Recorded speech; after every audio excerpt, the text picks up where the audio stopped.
اللہ انصاف اور احسان کرنے اور رشتہ داروں کو خرچ سے مدد دینے کا حکم دیتا ہے، اور بے حیائی اور نامعقول کاموں سے اور سرکشی سے منع کرتا ہے، اور تمہیں نصیحت کرتا ہے تاکہ تم یاد رکھو۔ اور جب اللہ سے عہد کرو تو اس کو پورا کرو، اور جب پکی قسمیں کھاؤ تو ان کو مت توڑو کہ تم اللہ کو اپنا ضامن مقرر کر چکے ہو، اور جو کچھ تم کرتے ہو اللہ اس کو جانتا ہے۔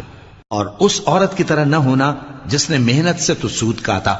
پھر اس کو توڑ کر ٹکڑے ٹکڑے کر ڈالا،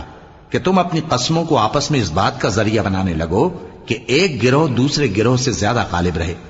بات یہ ہے کہ اللہ تمہیں اس سے آزماتا ہے، اور جن باتوں میں تم اختلاف کرتے ہو قیامت کے دن اس کی حقیقت تم پر ظاہر کر دے گا۔ اور اگر اللہ چاہتا تو تم سب کو ایک ہی جماعت بنا دیتا، لیکن وہ جسے چاہتا ہے گمراہ رہنے دیتا ہے اور جسے چاہتا ہے ہدایت دیتا ہے۔